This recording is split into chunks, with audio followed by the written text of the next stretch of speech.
Earlier this year, a Chinese spy balloon was shot down off the coast of my home state of South Carolina. Since the Roswell incident in 1947, many Americans have wondered about the dangers of unknown objects crisscrossing our skies, whether these are UAPs or weather phenomena, advanced technology from American, allied, or enemy forces, or something more out of this world. So my first question, I have several questions, and if we can just be quick on these first two, I'm going to ask each of you the same question, and then I'll get to each of you individually. The first one, when you reported your experiences with a UAP, did any of you face any repercussions with your superiors, yes or no? No. No. I've actually never seen anything personally, believe it or not. So. All right. And then do you believe there's an active disinformation campaign within our government to deny existence of UAPs, yes or no? I don't have an answer to that. As previously stated publicly, yes. I think previously with like Project Blue Book, yes, but currently I don't speak for the United States government. Okay, thank you.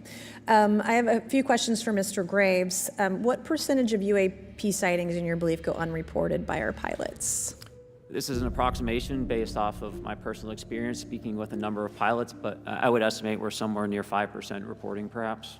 So like 95% basically don't report seeing UAPs. That's just my personal estimate. In the incident off Virginia Beach, do you believe the Navy took the danger to your aircraft seriously after it was reported? Absolutely. A few questions for Mr. Favor. As an expert naval aviator, have you ever seen an object that looked and moved like the Tic Tac UAP? No.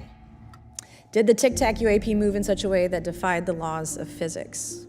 The way we understand them, yes. Many dismiss UAP reports as classified weapons testing by our own government, but in your experience as a pilot, does our government typically test advanced weapon systems right next to multi-million-dollar jets without informing our pilots? No, we have test ranges for that. It took over 15 years for your encounter with the Tic Tac to be declassified. Do you feel there was a good reason to prevent lawmakers from having access to this footage? No, I just think it was ignored when it happened, and it just sat somewhere in a file. Never got reported. In a drawer. It happens a lot up here. Shocker. Mr. Gresh, a couple of questions for you too, sir, this morning. What percentage of UAPs do you feel are adequately investigated by the U.S. government, of the 5% that are reported? I can only speak for my personal leadership over at NGA. I tried to look at every report that came through that I could triage. So. Do you believe that officials at the highest levels of our national security apparatus have unlawfully withheld information from Congress and subverted our oversight authority? There are certain elected leaders that had more information that I'm not sure what they've shared with certain Gang of Eight members or et cetera, but certainly I would not be surprised. Okay. You've stated that the government is in possession of potentially non-human spacecraft. Based on your experience and extensive conversations with experts, do you believe our government has made contact with intelligent extraterrestrials? Something I can't discuss in public setting.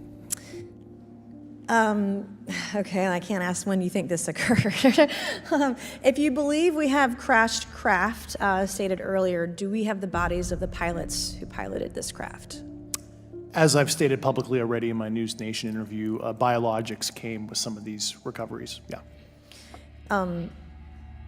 Were they, I guess, human or non-human biologics? Non-human, and that was the assessment of people with direct knowledge on the program I talked to that are currently still on the program. And was this documentary evidence, this video, photos, eyewitness? Like, how would that be determined? The specific documentation I would have to talk to you in a skiff about. Gotcha. Yeah. Okay. So, and you may or may not be able to answer my last question, and maybe we get into a skiff at the next hearing that we have, but who in the government, either what agency, sub-agency, what contractors, who should be called into the next hearing about UAPs, either in a public setting or even in a private setting? And you probably can't name names, but what agencies or organizations, contractors, et cetera, do we need to call in to get these questions answered, whether it's about funding, what programs are happening, and what's out there?